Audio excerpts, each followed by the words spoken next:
ஹரே கிருஷ்ணா. ஓம் நமோ பகவத்தே வாசுதேவாய. நாராயணம் நமஸ்கிருத்யம் நரம் சைவ நரோத்தமம் தேவீம் சரஸ்வதீம் வியாசம் ததோ ஜெயம் உதீரயேத். நஷ்டப்ராயேஷு அபத்ரேஷு நித்யம் பாகவத சேவையாம் பகவதி உத்தமஸ்லோகே பக்திர்பவதி நைஷ்டகி.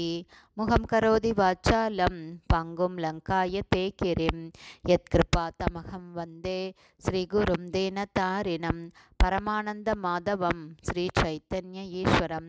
ஹரே கிருஷ்ணா. ஸ்ரீமத் பாகவதம் ஸ்கந்தம் 7 அத்தியாயம் 15 நாகரீக மனிதனுக்குரிய உபதேசங்கள் என்னும் தலைப்பில் பதம் 61.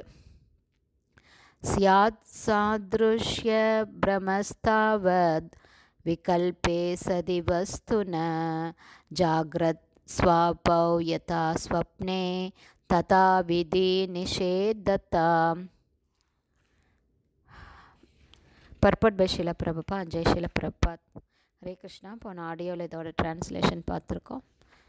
பர்பட் இப்போ பார்க்கலாம். பௌதீக வாழ்வில் பல கட்டுப்பாட்டு விதிகளும் சம்பிரதாயங்களும் உள்ளன.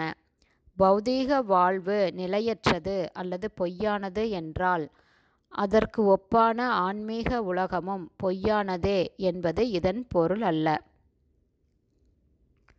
ஒருவனுடைய ஜட உடல் பொய்யானது அல்லது தற்காலிகமானது என்பதால் பகவான் ஸ்ரீ கிருஷ்ணரின் திருமேனியும் பொய்யானது அல்லது தற்காலிகமானது என்று பொருள் அல்ல. ஏனென்றால் ஆன்மீக உலகம் என்பது நிஜமானதாகும். ஜட உலகமும் அதற்கு ஒப்பானதே. உதாரணமாக, பாலைவனத்தில் நாம் சில சமயங்களில் கானல் நீரை பார்க்கிறோம்.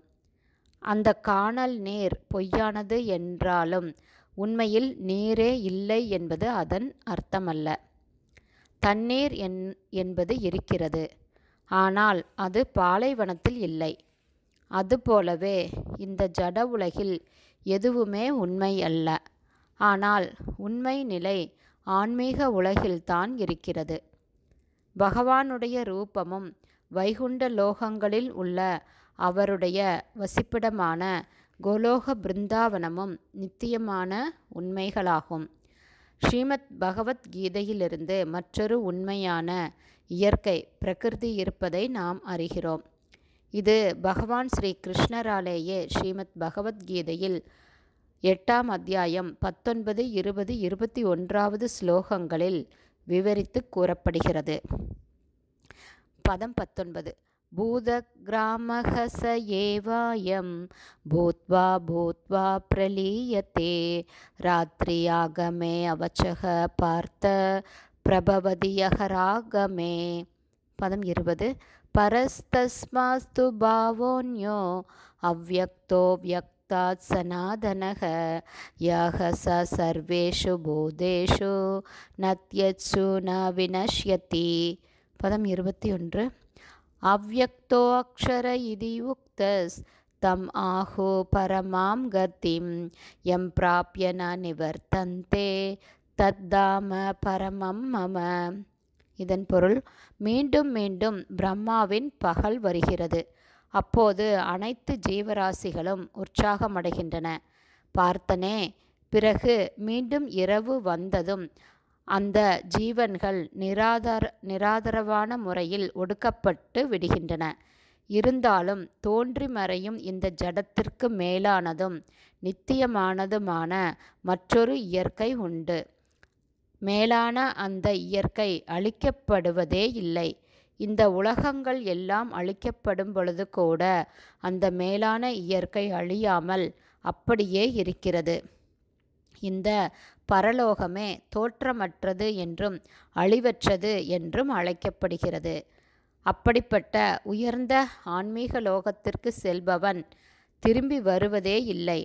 பரம இலக்காகிய அதுவே என்னுடைய உன்னதமான உயர்ந்த திவ்யமான பரலோகம் ஆகும். இதுவே மேற்கூறிய 3 பகவத்கீதை ஸ்லோகங்களின் பொருளாகும். இந்த ஜட உலகம் ஆன்மீக உலகின் ஒரு பிரதிபலிப்பாகும். ஜட உலகம் பொய்யானது அல்லது தற்காலிகமானது. ஆனால் பகவான் கிருஷ்ணரின் ஆன்மீக உலகமோ நித்தியமானது, நிரந்தரமானது ஆகும்.